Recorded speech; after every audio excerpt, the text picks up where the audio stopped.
Vamos a empezar esta presentación con una frase ya mencionada anteriormente, aquella de que los problemas que involucran incertidumbre y necesidad de adaptación histórica y social en un grupo generan diversos conflictos de autoridad y liderazgo, ya que el tránsito por caminos novedosos e inciertos siempre fue objeto de diferentes lecturas de la realidad y de diferentes respuestas por parte de dirigencias y de subgrupos que responden de distinta manera a tales direcciones de cambio y adaptación.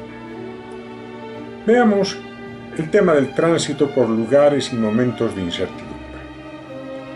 Alrededor del año 1250 a.C., es decir, cerca de unos 450 años después de la llegada de José a Egipto, en calidad de esclavo, el pueblo de Israel, que desde entonces se había mantenido en diversos tipos y grados de servidumbre, deambuló por 40 años en el desierto. Un desierto desconocido para los israelitas y egipcios, pero que no era desconocido para Moisés, quien no solo había vivido en esa región, sino que la había recorrido con los rebaños de su suegro. Había explorado el Sinaí, subido al monte Horeb y allí encontrado la voz del Dios único. Se trataba de un territorio agreste y desconocido para quienes perseguían a los israelitas. Pero era una región conocida y hasta amable para Moisés, que había permanecido en ella cerca de 40 años antes de que se iniciara el Éxodo. Esta parece ser la razón por la que Moisés eligió la ruta larga para llegar a Canaán, bordeando tanto la península de Sinaí como el lado oriental del Mar Muerto hasta llegar a Jericó en el extremo norte de la región. Este era ciertamente el camino largo para llegar a Canaán, pero el más seguro. La ruta corta y directa implicaba atravesar un territorio bajo el dominio directo del faraón y pasar por la región de Filistina, o la tierra de los filisteos, eteos e hititas. Es decir, un territorio básicamente urbano y de tierras agrícolas diversas, ocupado por grupos de hábiles y sanguinarios guerreros con los que Abraham, Isaac y Jacob no habían podido concretar una paz duradera. En cambio, los moabitas y los madianitas, si bien defenderían sus tierras de las pretensiones de cualquier intruso, eran menos intolerantes que los filisteos y más amigos de Moisés y de su suegro Jetro, con quien habían tenido relaciones comerciales a lo largo del camino real que conduce desde el Golfo de Acaba hasta el reino de los asirios en el norte. El haber escogido una ruta tan larga, paralela al camino real de los asirios, para llegar a Canaán ha sido interpretado de distintas maneras. Una de las interpretaciones es que líder y liderados simplemente se perdieron en el desierto. Otras que el mandato de constituir una nación partía de la condición de que quienes lleguen a la tierra prometida deberían haber dejado atrás cualquier resabio de esclavitud, es decir, que ya no tengan una mentalidad de esclavos. Es probable que esa fuera la condición establecida. Sin embargo, existe otra posibilidad, la que mencionamos anteriormente, que eligieran la ruta larga porque esa era la ruta que conocía Moisés y a lo largo de ella él había establecido muchos contactos que minimizarían los conflictos. No los erradicarían por completo, sino que los reducirían significativamente. Esta interpretación nace de uno de los rasgos de la autoridad efectiva, cual es el de proteger al grupo interna y externamente. Para hacer ello, la figura de autoridad debe ser también una figura de contactos con el exterior del grupo, una figura de alianzas y pactos de no agresión, de defensa mutua. Por ello, es difícil creer que bajo la conducción de Moisés los israelitas deambularan perdidos en un desierto que él conocía bastante bien. Más lógica es la hipótesis de que eligieron la ruta más larga pero más segura y la ruta en la cual podían recibir más apoyos. Esta alternativa nos parece plausible. No olvidemos que por la ruta corta desde Abraham hasta Jacob, los israelitas se habían desplazado constantemente a Egipto en periodos de sequías y de hambrunas, y los egipcios transitaban por la ruta costera de El Aristi hasta la ciudad de Jopa, que intermitentemente estaba bajo su dominio. Tampoco utilizaron la ruta central que parte de Heliópolis en medio de Egipto y llega a Jerusalén en el mismo corazón del macizo montañoso de Judá, pasando por la localidad de Beerseba, que una vez fue ocupada por Jacob. Prefirieron ir por el suroeste, que bordea el Sinaí, pasa por tierras madianitas y llega al camino real que parte de Geber y llega hasta Asiria en el norte. Esta última era una ruta que estaba sin novedad a los ejércitos de Egipto, por lo menos les era más difícil al no ser parte de territorios conocidos. Además, la presencia de fuerzas asirias disuadía cualquier incursión armada, aunque la ruta misma todavía no era parte del imperio alguno. En otras palabras, no es que se desconociera la ruta para llegar a Canaán, sino que se eligió un camino alterno para evitar peligros por un lado y tomar o retomar contactos por el otro. Entre los contactos más significativos en la ruta larga están los parajes terribles, los accidentes geográficos singulares que se tornaron lugares sagrados y potentes, desde los cuales Jehová se comunicaría con Moisés de manera personal y tremenda. En la ruta corta y directa que atraviesa Filistina, siguiendo la franja costera, no hay un solo lugar con estas características. Lo paradójico es que la mayor parte de esos lugares sagrados de la franja oriental por donde se desarrolló el éxito nunca fueron parte de la geografía del pueblo elegido, ni de la tierra prometida. Nos referimos al Sinaí, a Monte Oreb, a Cadra, Param, entre otros. Aún más paradójico es que a pesar de la presencia divina en estos lugares potentes, la idea del buen vivir no se encontraba allí, sino que estaba siempre más allá, más lejos, siempre más allá al otro lado del Jordán. En determinado momento durante el cruce del desierto de Negev, se ve que el naciente pueblo de Israel tuvo que andar en círculo y volver sobre sus pasos.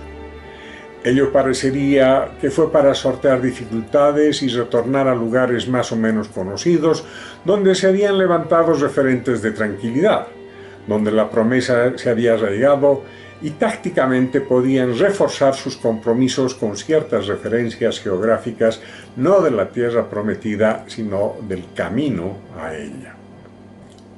Vuelven a la localidad de Geber, de donde parte el camino de Oriente, y llegan al monte Nebo, donde termina la participación de Moisés en el Éxodo y comienza la de Josué, en la conquista de Canaán. Allí donde después de una última conversación con Dios, a Moisés se le niega la llegada a la tierra prometida. En esta historia, las referencias geográficas son solo menciones lejanas de parajes de tránsito de los hebreos por territorios ajenos que se mantienen, todavía hoy, muy claros en la tradición egipcia, en la tradición palestina, jordana y asiria. El territorio al que los israelitas querían llegar todavía no tenía referencias geográficas propias. No hay destino claro durante el éxodo. Por ello es preciso mandar avanzadas para que reconozcan el terreno y establezcan referencias, pautas y límites territoriales más definidos. Esto no es de extrañar, ya que en la historia del éxito, a pesar de la recurrente referencia a una tierra prometida, los lugares son menos importantes que la tradición oral que pasa de una persona a otra. Para comenzar, no está claro dónde llegó Abraham, luego de habitar en tierras arameas, aunque hay referencias acerca de que el lugar del frustrado sacrificio de Isaac fuera la roca de Jerusalén. No hay un templo, una columna o un asentamiento por provisional que sea en Aram, en el Sinaí o en el monte Nebo. Los lugares de los patriarcas del Éxodo se pierden en la imprecisión salvo por el territorio de dominio familiar atribuido a Jacob, antes de su viaje forzado a Egipto, cuando fue recibido como asiático por su hijo José. Y lo mismo sucede con las nuevas generaciones a partir de Josué. El referente territorial era escueto y en muchos momentos inexistentes. Sin embargo, muchas ciudades de larga data eran importantes referencias locales establecidas antes de los patriarcas y del Éxodo. Una de ellas es Jerusalén. Esta última solo viene a ser importante para los israelitas cerca de 300 años después del inicio de la conquista de Canaán, en el momento en que el rey David compra una propiedad de un jebusita y allí se dispone a instalar el Arca de la Alianza y a construir un templo. Durante la travesía del Éxodo, la escritura y el registro escrito ya eran parte de este pueblo. Las descripciones de sus instituciones, códigos de conducta y de los problemas que tienen que enfrentar los israelitas son múltiples, pero no así la descripción de los lugares con un nombre, un asentamiento y un recuerdo. Son escasos los lugares que se tornan existencialmente significativos para merecer un análisis y un relato. De la misma manera en que se desvaneció el jardín del Edén, parece que durante el Éxodo se habría desvanecido el camino a la tierra prometida. Los nombres de los lugares solo indican momentos de tránsito. La tierra de llegada era únicamente un referente genérico y paso a paso tuvieron que reencontrarla o reinventarla. El extremo de esta desmaterialización es que Moisés tuvo que recurrir en 2 oportunidades a un conjunto de espías para que traigan testimonios de la calidad de la tierra a la que se estaban dirigiendo, para que cuenten a los demás las bondades de la misma. Y así se calmen los ánimos de una población que no sabía dónde estaba ni a dónde estaba yendo.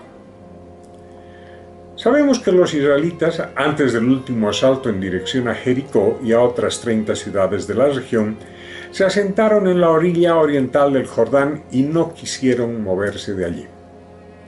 Después de 40 años de fatigas, las últimas fases del Éxodo son resistidas y el grupo prefiere diluirse antes que aunarse en un último ataque a los pueblos ya establecidos en la región. No solo las posibilidades de confrontación bélica con los filisteos, los hititas y los eteos eran desalentadoras, sino que cada uno de estos pueblos había establecido una civilización urbana compleja, muy superior a la de los hebreos que empezaban a dar sus primeros pasos como pueblo a partir de su deambular por el Sinaí. Esto último, y con toda razón, amedrentaba a las tribus de Israel. Más allá de estas circunstancias históricas, es importante resaltar que el cierre de cualquier cambio transformacional es por lo general resistido. En esas condiciones, muchos israelitas, antes que luchar para cerrar una campaña, se vincularon con familias moabitas y amorreas, mientras que otros se asentaron en los pastos verdes de Amón, sin ningún interés de llegar a Canaán, menos aún pelear cuerpo a cuerpo para asumir nuevas vidas bajo el culto al Dios único. ¿Cómo pedirles un esfuerzo de lucha si estaban a su alcance campos mucho más fértiles que los de Canaán y formas de vida mucho más placenteras que las planteadas por Moisés y sus incipientes jueces? Se habían acostumbrado a vivir en la ruta y no querían cerrar o culminar el esfuerzo. Aparentemente no había razón alguna para llegar a esa meta. Esta relación de rutas y metas muestra mucho de lo que ocurrió al final del Éxodo, pero oculta mucho más. Para aclarar lo que estaba ocurriendo, debemos recurrir a una descripción imaginaria, a una alegoría. Partamos diciendo que un grupo recibe el mandato de cruzar no un desierto, sino un bosque, de un claro llegar a otro claro. Durante la travesía, ciertas personas del grupo están preocupadas por alcanzar el claro de llegada y periódicamente se suben a las copas de los árboles para ver cuánto falta. Poco a poco la marcha se hace más lenta y el grupo se va acostumbrando a vivir en el bosque. Los que se preocupan por subir a los árboles y ajustar el rumbo son cada vez menos. Al final, el grupo ya no se aflige por continuar el camino, y a quienes se incomodan subiéndose a la copa de los árboles para ver cuánto falta para alcanzar la meta y luego bajan para comunicar tal información, se los ignora y en muchos casos se los ridiculiza, desautoriza y castiga. Son personas bien intencionadas que terminan siendo humilladas y escarnecidas y sancionadas por tratar de alcanzar los objetivos iniciales del grupo e iniciar nuevas prácticas grupales con los valores y principios acordados de antemano. Pero el grupo ya no quiere oírlas, porque ha aprendido a estar cómodo en el bosque y el mandato de cruzarlo ya no les importa, solo les incomoda. Algo similar ocurrió en la orilla oriental del Jordán. Los israelitas ya no querían saber del objetivo de la tierra prometida, ya no estaban cerca del faraón y sus ejércitos y no querían asumir la responsabilidad de la construcción de un nuevo país. Se conformaban no con la tierra prometida, sino con la tierra alcanzada.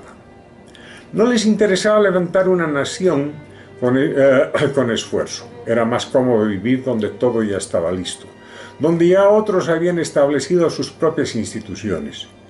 Y ellos, con el menor esfuerzo, simplemente se casarían con hombres y mujeres de esa región, vivirían en casas ya construidas y responderían a la dinámica de las instituciones ya sólidamente formadas. La idea de construir una nación bajo los parámetros instituidos por los patriarcas no estaba en sus planes. Una triste realidad que se repetiría una y otra vez. Bien podríamos decir que la diáspora había empezado incluso antes de haber llegado a Canaán. El evitamiento del trabajo arduo que debe realizar el grupo, en este caso construir una nación, se manifiesta de mil maneras y es la responsabilidad de los líderes y autoridades devolver el trabajo al grupo para que éste lo concrete. Por ello, es importante reiterar continuamente cuál es el propósito profundo de cada empresa, de cada movimiento social. Cambiar los objetivos a mitad de jornada cuando los objetivos originales se muestran difíciles y los alternativos más fáciles de alcanzar es el drama permanente con el cual tienen que luchar líderes y autoridades. El desafío fundamental es cómo movilizar los recursos grupales para alcanzar metas transformacionales de importancia, tanto en el arranque como en el medio y principalmente en el cierre de una misión de cambio. Siempre hay excusas y razones para no hacerlo. Debido a ello, si bien una autoridad puede mantenerse a la cabeza durante todas las fases de un proceso de cambio, los liderazgos de arranque son unos y los de juego medio son otros, con destrezas diferentes a las primeras.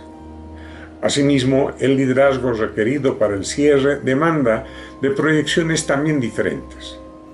Con Moisés y Aarón el arranque fue muy claro. Moisés empezó a requerir de Josué y de Caleb en la dinámica media, cuando tenían que librar batallas con los vecinos de las tierras por las que pasaban las huestes israelitas. Él en el cierre ya no se cuenta con Moisés. Él muere antes de pisar la tierra prometida. Quizás él carecía de las destrezas necesarias para el cierre y su alejamiento era necesario. Lo que sucede inmediatamente después de la muerte de Moisés no está claro. No está claro si la conquista de las 31 ciudades ya existentes fue el cierre, o si después de tales conquistas la construcción de una unidad del pueblo de Israel, con una ley, con nuevas instituciones y nuevas formas de conducta, era el cierre. Si esto último era el propósito, Josué no llegó a concretarlo plenamente. Si la conquista era el objetivo, con Josué se llegó a un cierre efectivo y espectacular, como debería ser un cierre. Moisés murió antes de que el pueblo de Israel llegue a la tierra prometida. Llegó a verla desde la otra orilla del Jordán, gracias a que Dios se la mostró de una forma panorámica, pero hasta ahí llegó su gran esfuerzo. Se dice que ese fue un castigo divino, aunque no se sabe con exactitud cuál fue la razón por la cual Moisés fuera castigado. La aseveración más frecuente es que fue la duda para alcanzar lo que Dios le había encomendado lo que causó tal retribución. Sea cual fuere la razón, Moisés, como muchos líderes transformacionales de arranque, sembró el cambio e inició la transformación. Como muchos líderes transformacionales del juego medio, él cultivó el proceso, se amargó la vida y recibió múltiples castigos. Pero como en la mayor parte de los procesos de transformación fueron otros los que condujeron la entrada a Canaán y la construcción de la nación. Fueron otros quienes lideraron el cierre y simplemente, es un decir, simplemente cosecharon lo que una gran cantidad de líderes transformacionales construyeron para permitir tal cierre.